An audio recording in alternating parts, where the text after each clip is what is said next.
Welcome to the AI Cafe today with Yannis Peters, and the title today is Drone Vision and Deep Learning for Infrastructure Inspection.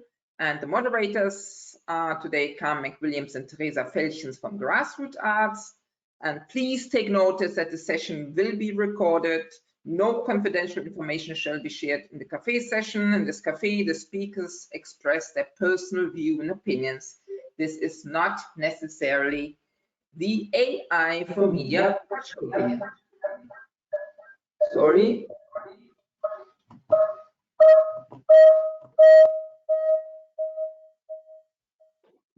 Sorry. It's a technical problem.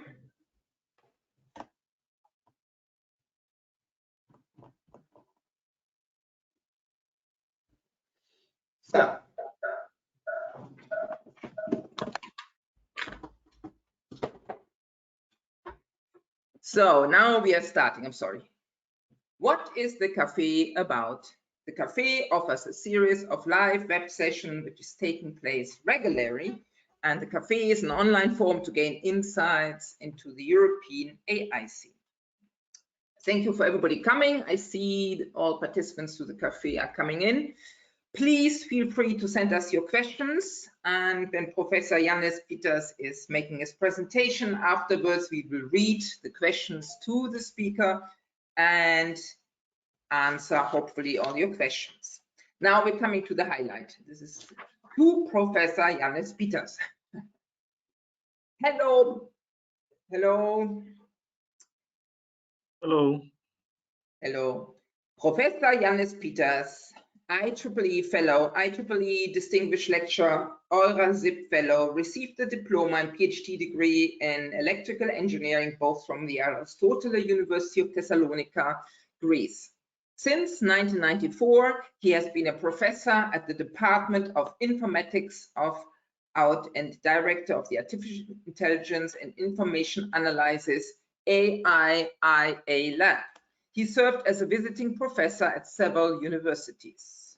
His current interests are in the areas of computer vision, machine learning, autonomous systems, intelligent digital media, image, video processing, human-centered computing, affective computing, 3D imaging, and biomedical imaging. He has published over 920 papers, contributed in 45 books in his areas of interest, and edited or co-authored another 11 books. He has also been member of the program committee of many scientific conferences and workshops. And most important, in the framework of the AI Media Project, he is chair of the International AI Doctoral Academy, AIDA, and is the principal investor in Horizon 2020 EU-funded R&D projects AI for Media and Aerial Core. So this is impressive. Thank you that you're joining us, Professor Peters. Thank you very much. Thank you. Thank you very much, Carmen, for your invitation. Yes, I will make you now the moderator so you can introduce your speech. So,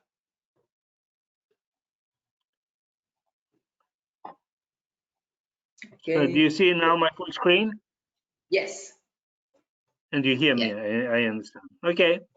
So, ladies and gentlemen, thank you very much for participating in this lecture. It's about drone vision and how we can use deep learning for infrastructure inspection using, of course, drones. So the question is how we can use aerial robots, that's drones, to inspect various types of applications. For example, in this particular case, we're interested in electrical installations because this is the topic of the aerial core project that funded this research.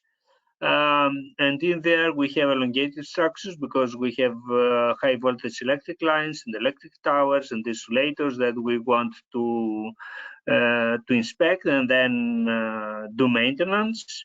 And it's cheaper to do this by drones. So that's the idea, how we can use drone systems to not only to inspect infrastructure, but also to do some aerial co-working with humans and support maintenance activities as well. And of course, the same ideas can apply to any type of infrastructure. It can be applied, for example, to the inspection of buildings, to the inspection of bridges, to see if there is corrosion somewhere and what can be done about it. I'm going to start with an overview of the problem, then the sensors that we can use, how we can do visual analysis, using primarily deep learning, and then how we can have special drone operations to do maintenance of the electric installations. So the technical objectives of this work is to develop new perception systems based on novel sensors for inspecting the infrastructure. Then we have interaction between humans, that's the workers, and the drones. And then we may also be possible to use new types of drones with advanced capabilities. One such capability is the morphing capability, for example, a drone that can switch from fixed wing flight to multi-copter flight. So when it overflies a line, it flies like a fixed wing drone, but when it inspects an electric tower, then it works as multi-copter. And then there are other possibilities, for example, to develop drones that can perch on the electric lines or on the towers themselves. So here's, for example, a video where a drone overflies an electric installation. You see that it can detect the insulators, and it can approach the insulators and check what's their status, if they're good, or if they need any repair. Typically, in the past, that was done with helicopters, and helicopters is an expensive operation because we have a pilot, and then on top of it we have an operator of the payload, for example, somebody that works with LIDAR and thermography cameras, and of course we have speed limitations to about, let's say, 50 to 60 kilometers per hour, because the thermography cameras cannot operate if the helicopter flies at a faster rate. The main disadvantages is the cost.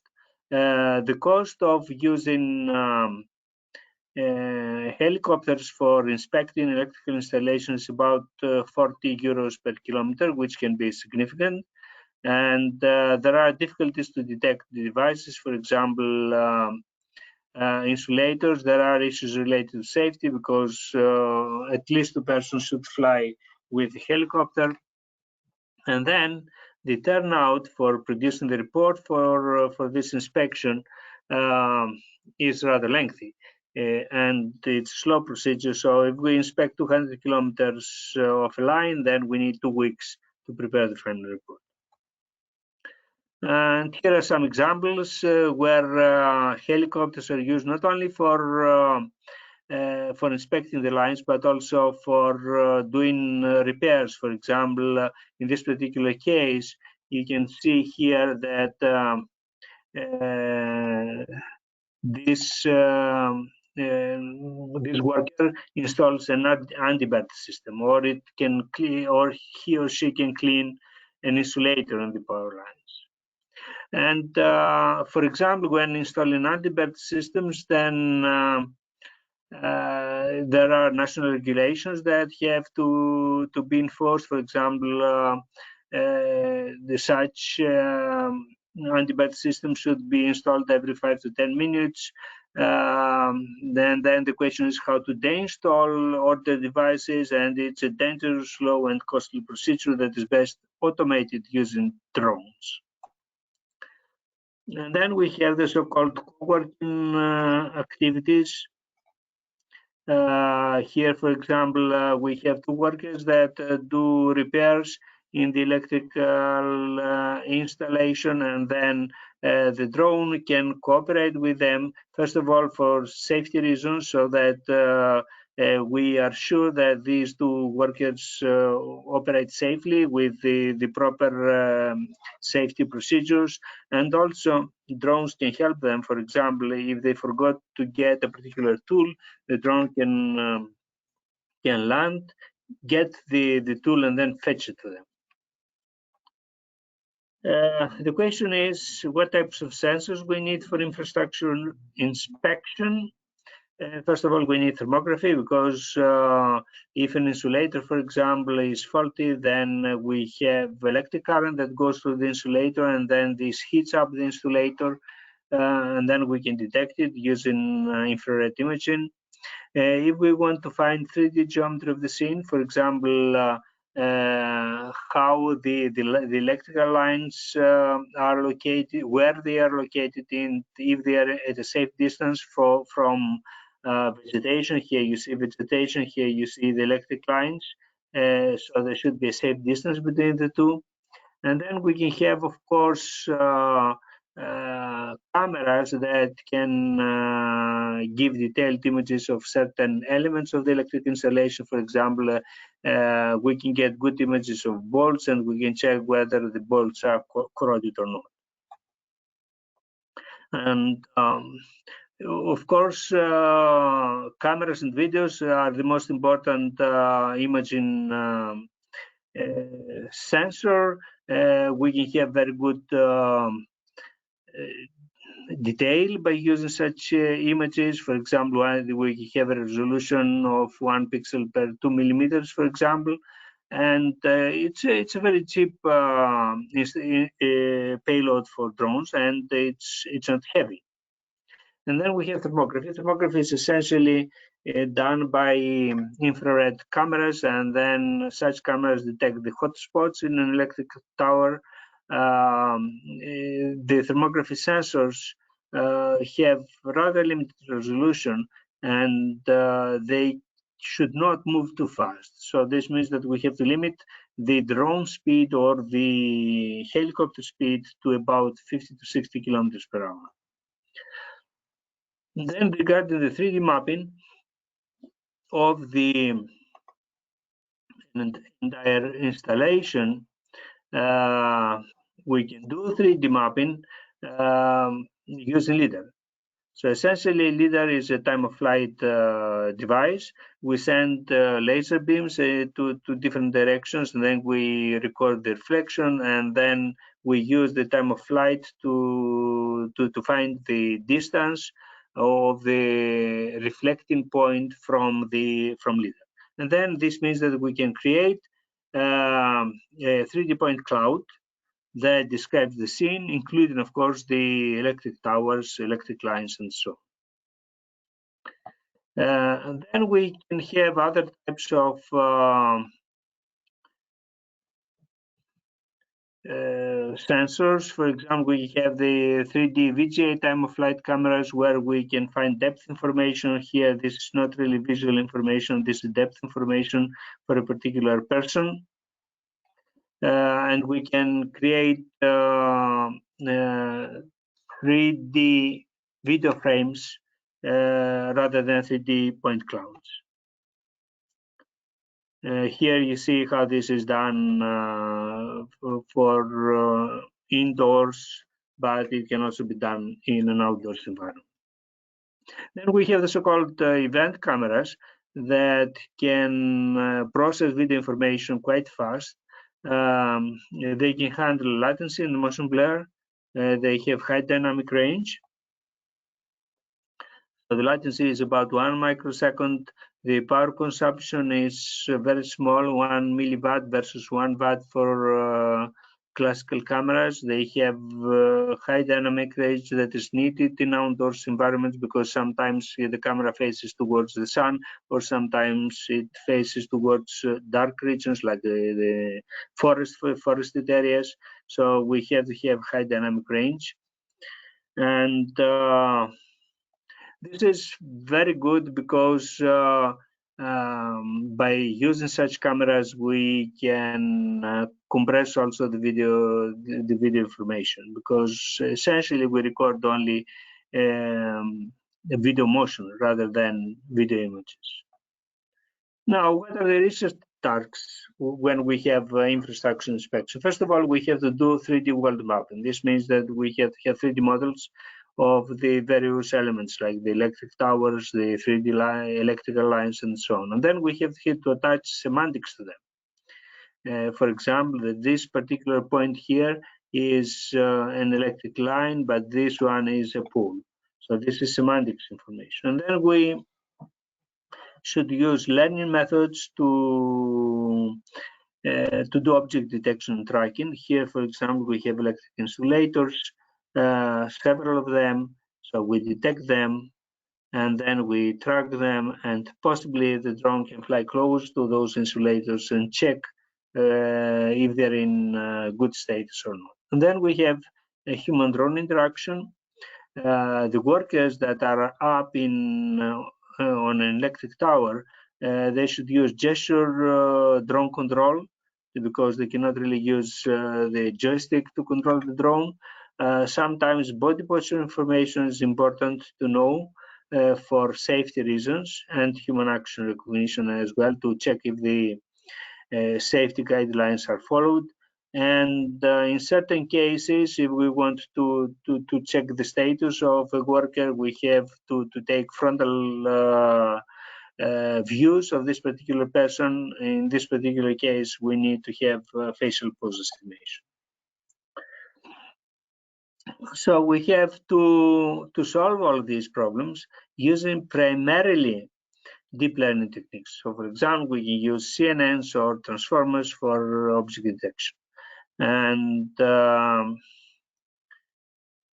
we should focus on lightweight DNNs for online computing, because some of these activities should take place on the drone. And drones don't really have much of a computational power. They can have at most an NVIDIA Xavier card that should do all the work, for example, related to object detection and tracking. So the tool of choice is deep neural networks that we use for object detection. And at the same time, we can use, for example, correlation trackers to do very fast tracking. And both object detection and tracking, they can take full advantage of the GPUs that are available in the NVIDIA Xavier. So we run object detection on GPU, and we run object tracking on the CPUs that are on this card. And typically the software execution environment in our experiments is Linux plus Python. And of course the DNN frameworks, for example, Keras or TensorFlow. An issue is computational complexity, because no matter if we are in correlation tracking, or if you use CNN, if we use CNNs for object detection, then essentially this is equal to having fast 2D convolution algorithms, and we have developed very fast two-dimensional convolution algorithms that are 4 times faster than the fastest algorithm that exists so far in the literature. And the other thing is that I have done such research in my PhD degree maybe almost 40 years ago, and then all this research was forgotten for ages, and then now we develop such algorithms. They are called the Vinograd fast convolution algorithms that are extremely fast, and we continue working in this area. When it comes to semantic 3D world mapping, we start with the 3D model of the world using LIDAR, for example, or using SLAM, and then we attach semantics to this. One important topic is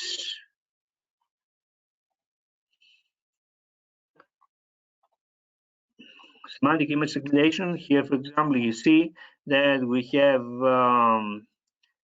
some electric towers and electric line, and then we have a road, dirt road, and then we have forest. And you see that we should segment this image into its constituents part, because we have to check what's the status of the vegetation with respect to the electric line. Another important problem is crowd detection and localization.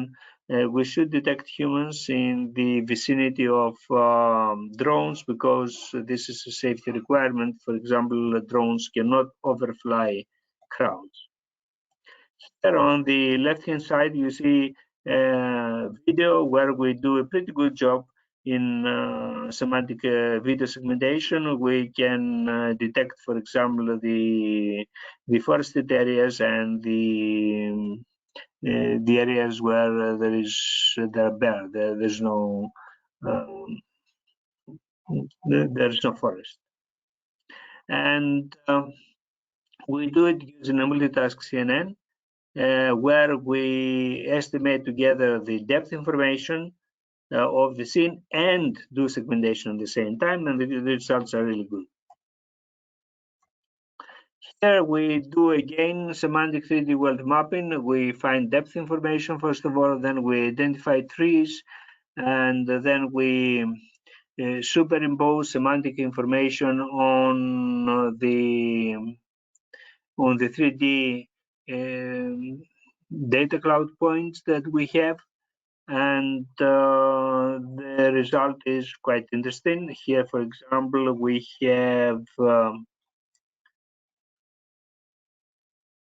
you see how we do semantic image segmentation, and you see the final result here where we identify trees, and we identify also and segment the electric lines, and we check their relative position. Another problem is power line detection. It's a special type of detection because lines are elongated objects, and so essentially it's questionable whether we do object detection or object tracking, or we do the same, both of them at the same time.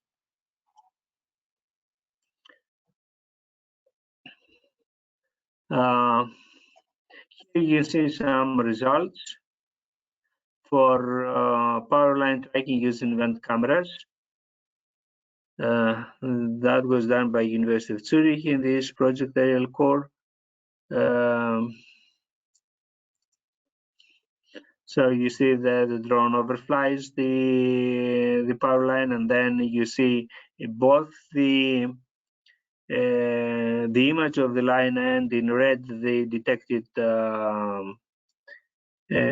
electric line segments. So the results are quite good because the accuracy is very good there.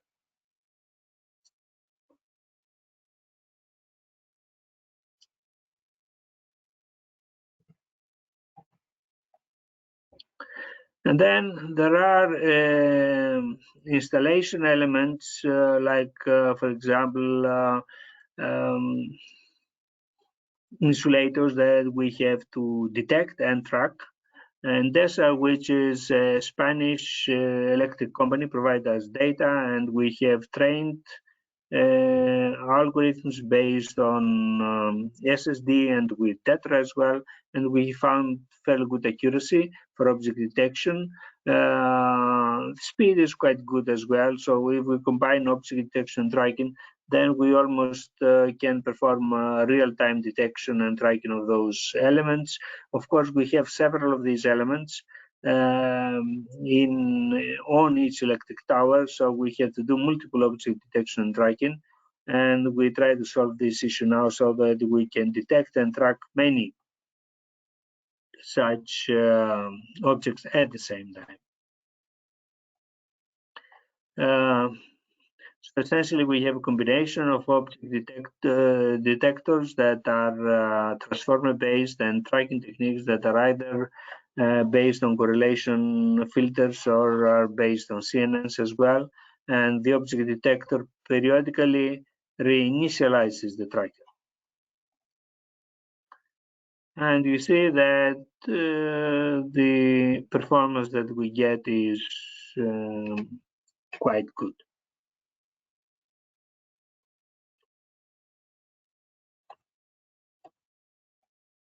And you can see the same result here. Of course, in those cases, you have errors, and it's always good to develop new techniques for object tracking. And one way to improve object tracking is to adopt adversarial optimization schemes using generators and discriminators. And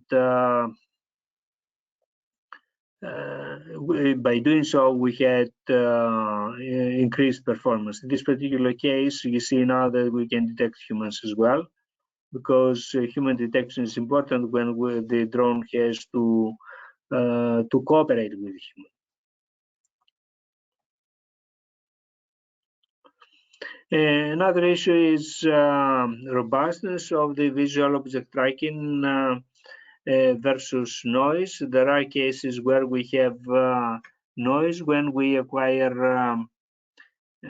such videos for inspection, and we have, for example, Gaussian noise, or we have transmission noise. Therefore, we have checked whether we can develop 2D visual object trackers that are robust to this noise, and we have good results.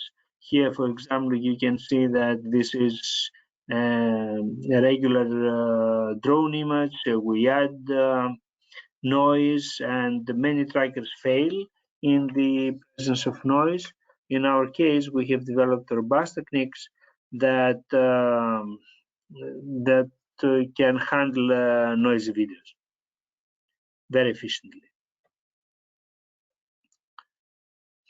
Regarding now the software and hardware environment that we need to run those object detectors and trackers, they should be embedded on the drone. As I've told you, we have either Xavier and the Xavier NVIDIA card, or the NVIDIA TX2 card. This is an older version. And then we use Linux and Python as software development environment, both for training and for testing. For training, we need massive annotated domain-specific data sets for each particular type of installation, electrical installation in this particular case. So we've done data annotation and then training. Another issue that's related to installation inspection is that we have humans, human workers that do work, and we want them to communicate with drones, for example, to use gesture control to control the drone, because the drones are useful. As I've told you, if we have a drone with a grabber, then the worker can send a drone to down to the ground to grab a tool and then fetch it to him. And of course, he has to interact with the drone, and this means that the drone has to understand human body position and posture by using visual information. On the left-hand side, you see such an image of a worker, and then in the middle you see an image where we have identified the heat map of the body joints. And we can use this information for two different tasks. One task is to find the body posture, that in this particular case, for example, this person extends his arm, or we can use it for human action recognition. We can recognize gestures, for example, that can be subsequently used for drone control. And on the right-hand side here, you can see the skeleton that describes the human body posture. It can be a two-dimensional skeleton or a three-dimensional skeleton. And skeleton-based action recognition can be done also using either 2D or 3D human skeletons.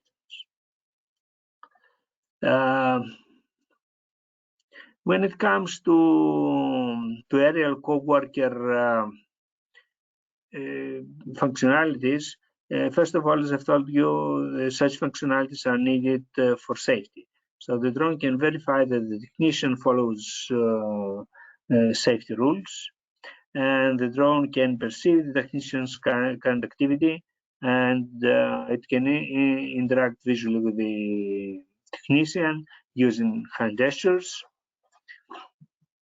And we have developed such algorithms for drone gesture control, for human action recognition, and for human body posture estimation.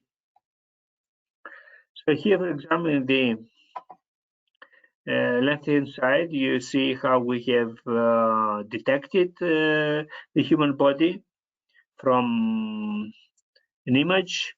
And then you see also that with red dots, we have identified the skeleton points of this particular person.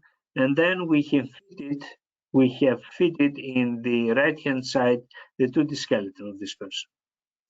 And this is enough to estimate the human body posture. It can be used as an intermediate step, either for drone gesture control or for human action recognition.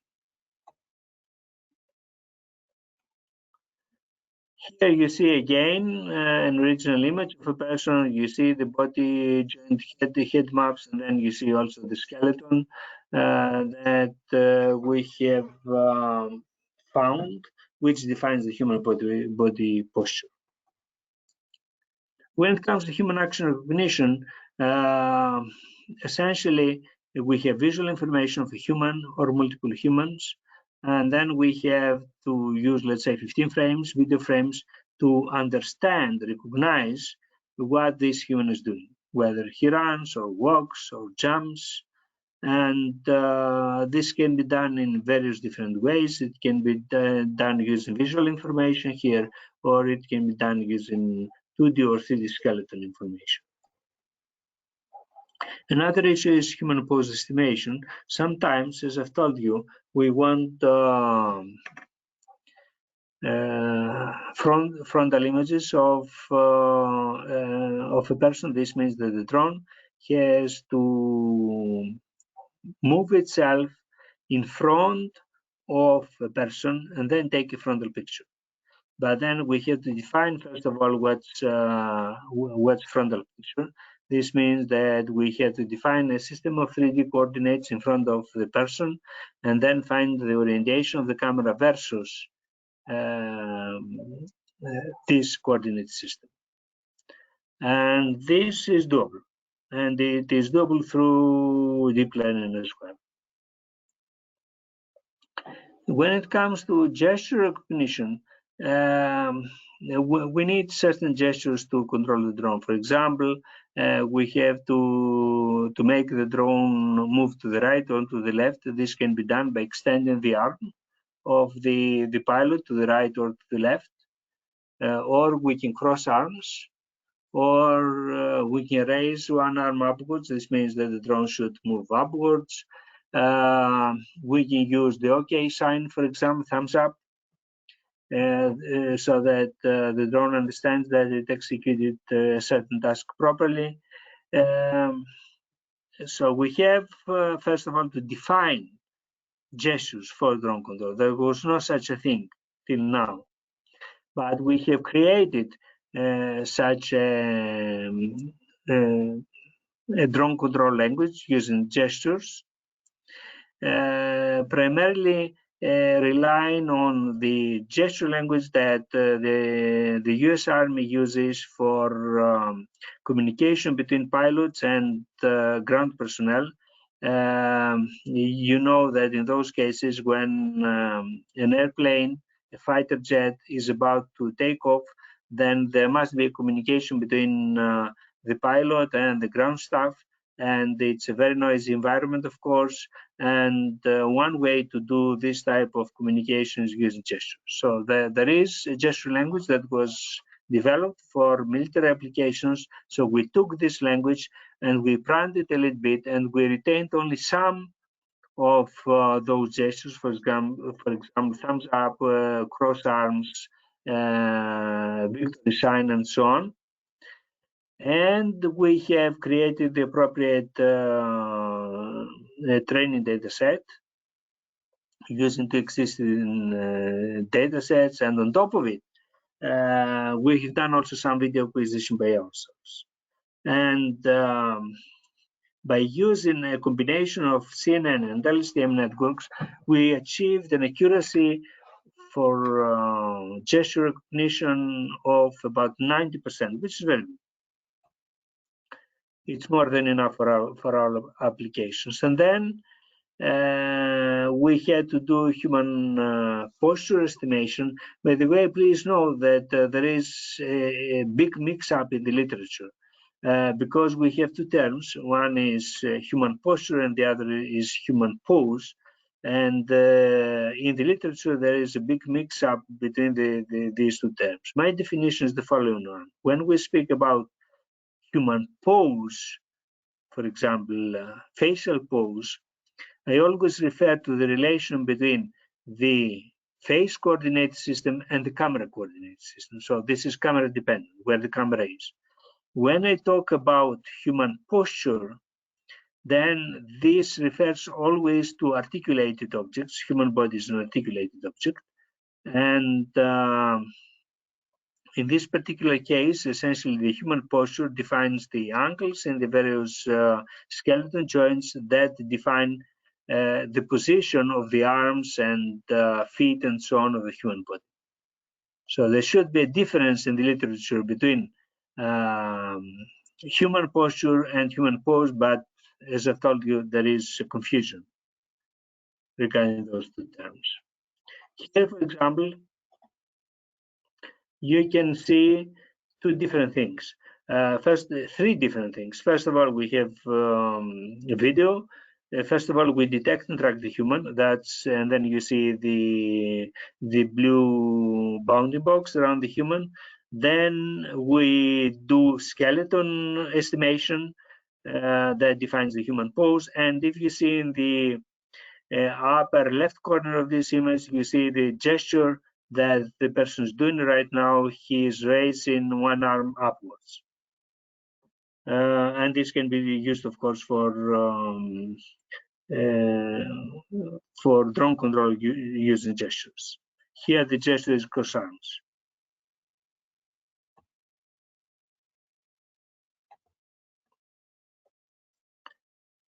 Here you can see an experiment which is a mock-up experiment for drone control.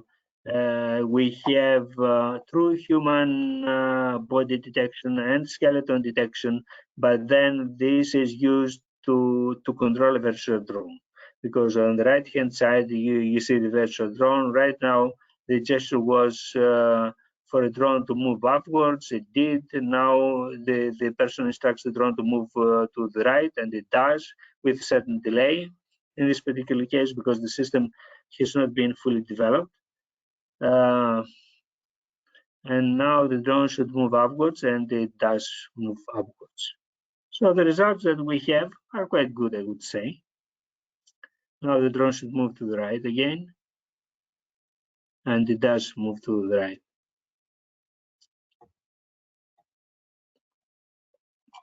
Another issue that we have is coordination of a heterogeneous team of area co-workers. We have three main area co-working activities. The one that's related to safety. A drone should check if a task is executed safely. Then we have inspection co-working, where the drone should inspect the infrastructure. And then we have physical interaction between the drone and the human. For example, when the drone goes and fetches equipment for a particular technician or worker. So let's check a little bit those drone operations, how they are done. First operation that is needed in those environments is autonomous landing and perching, because drones have a certain battery duration. so they cannot fly for long. So instead of going back to the ground station, they can perch on a line, for example. If possible, we can use the power of the electric line to charge the drone. And we have investigated, I mean, not ourselves at our university, but other universities in this consortium investigated this possibility to recharge the drone using the electric power field of an electric line. Sometimes we do need autonomous landing and perching when the drone has to go somewhere, stay there for an extended period of time to do local inspection or local maintenance. For example, we can envisage the case where a drone can land on an electric line and install an anti-bird cage. Autonomous landing is important as well in cases the ground station is moving. Here, for example, we see how we have a ground platform that is denoted by the 6 sign, and then the drone can detect where the ground platform is and how it lands there.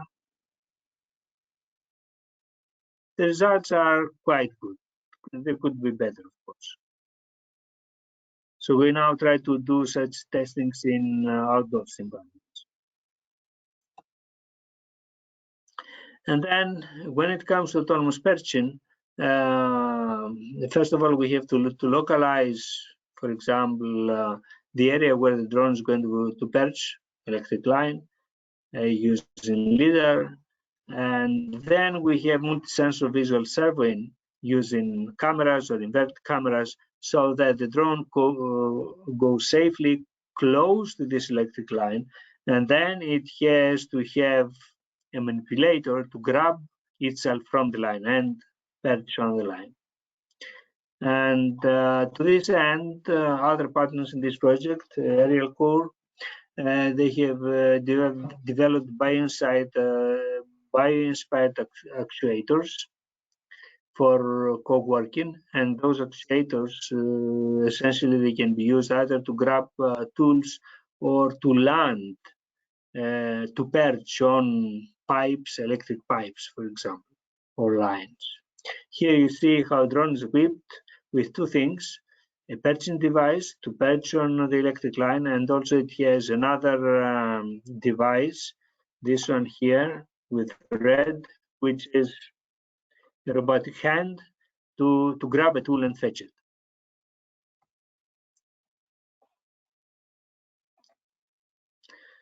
So here you can see an example where the drone can try to install an anti-bird cage on an electric line. So it installs the device.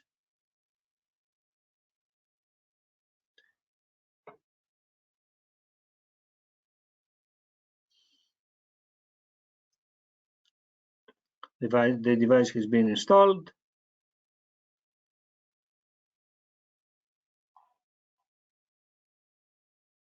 And here it repeats the experiment once more. Another possibility that's needed in those types of inspection is drone morphing. We do need fixed wing drones since the electric lines are elongated and the drones have to move fast along fairly big distances, tens of kilometers, for example. And at the same time, we need also multicopters, because when a drone has to inspect an electric tower, then it has to stay in the area of electric tower for an extended period. And the multicopters are ideal for this because they can hover. So morphing from one drone morphology to the other one is useful. And there are partners in this project that work in this area. For example, University of Seville works on flapped wing drones. You can see such flapped wing that has been developed. It can fly, flapping its wings. So they are They are ornithopters in this particular case because they mimic birds. They have a certain energy efficiency, but then we have other problems because the motion of those ornithopters is jerky. This means that we have serious problems with video stabilization, for example. And then we need extensive simulations to get the data to train our algorithms and also to test whether the drones operate safely in a mock-up scenario before we use them in real experiments. In this particular case, we can use AirSim, for example, to create virtual worlds with electric lines and vegetation and humans. And we can use AirSim together with ROS to control virtual drones. In this particular case, we have a morphable drone architecture that can be used to scan the environment using LIDAR, for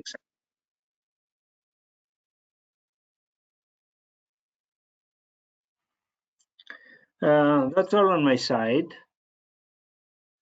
I wonder if there are questions. Thank you. Carmen, you can take back the control. Yes, I'm back.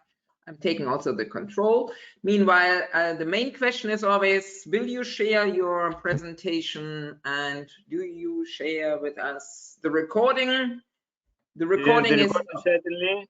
This is available, and also the PDF can be available. I would like to tell you that we have developed the so-called International AI Doctoral Academy, IDA, where you can go and find several such presentations. For example, I can upload this presentation there, and you can go there in the IDA resources. Let me give you the link. I give you. Shall I give you the moderator role once more? Yeah. Okay. I give you, because then you can share whatever you like. Okay, sure. One moment. It always takes a moment. So. Okay. So this is the page of IDA. How can I put it in the chat now? I don't. You would have to somehow. Karma, would you be so kind to add it in the chat? I mean the web page of IDA. Yeah. Okay. So IDA is the International AI Doctoral Academy.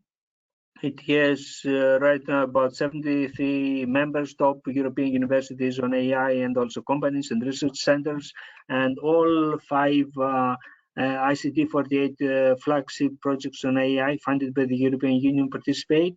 And if you go there under studies, for example, you can enroll into either short courses or semester courses offered by the 55 universities that participate in IDA. And then we have various activities. For example, we have the AI Excellence Lecture Series that is done on a bi-weekly basis. The role of those series is different from the AI Cafe.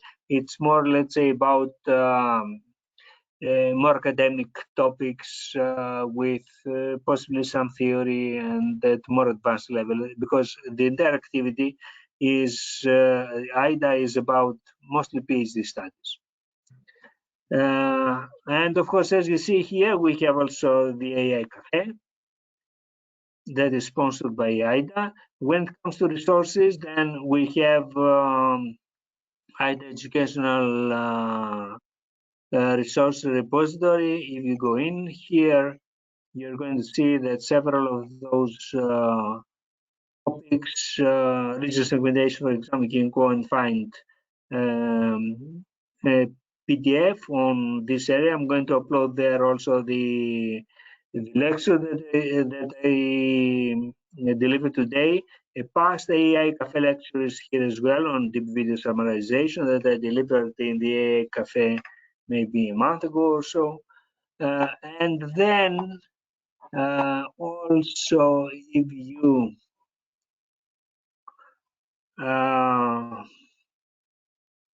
here, we have the repository of the AI Access lecture series.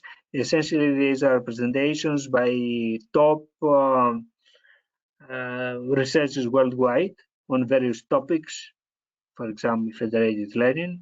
You can go there and watch them and download the PDFs.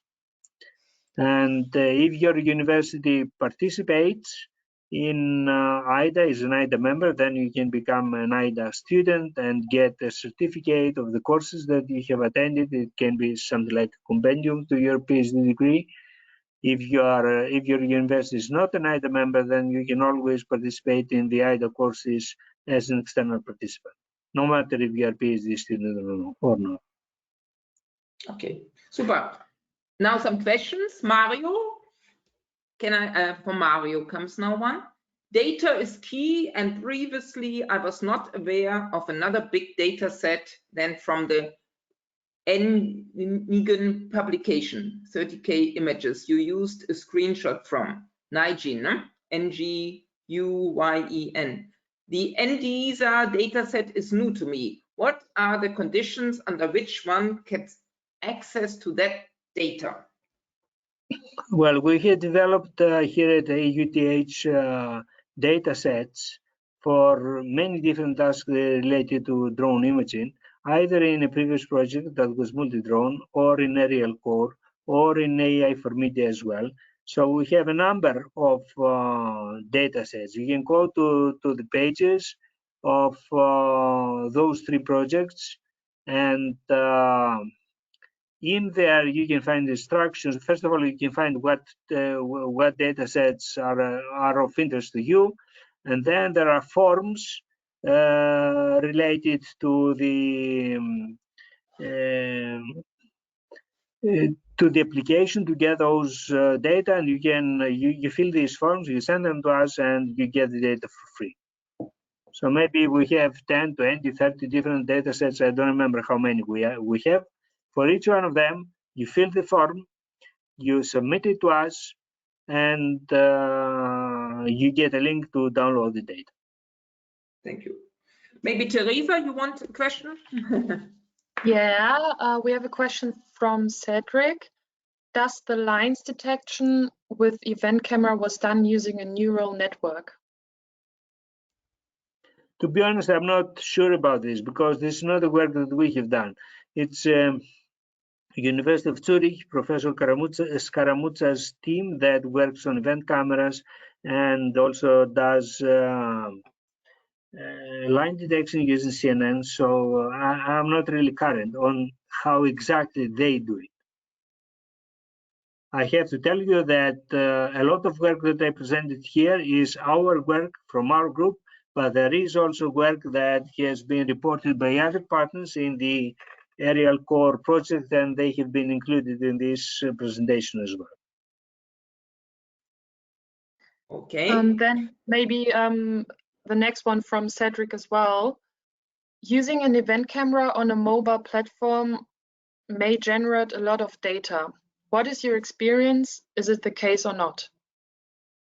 No, this is not. It depends on how you define big data flows. Okay, if you have an event camera and if you have a classical camera, both of them generate streams of data, and then the classical cameras generate much more data than event cameras. So one of the reasons that we use event cameras is to lower the amount of data that are acquired, and they have to be either stored on drone or streamed to the ground station.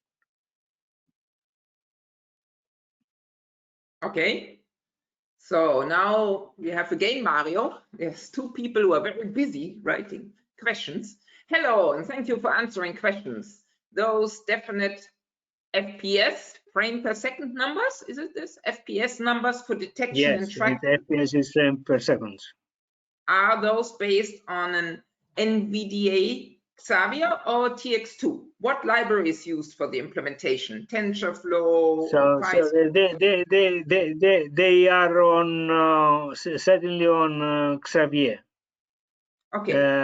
But I don't know offhand what libraries we have used. If you want, you can send me an email, and then I am going to ask my students. They sometimes they know more than myself, and I can send you the proper reply or ask them to reply to you.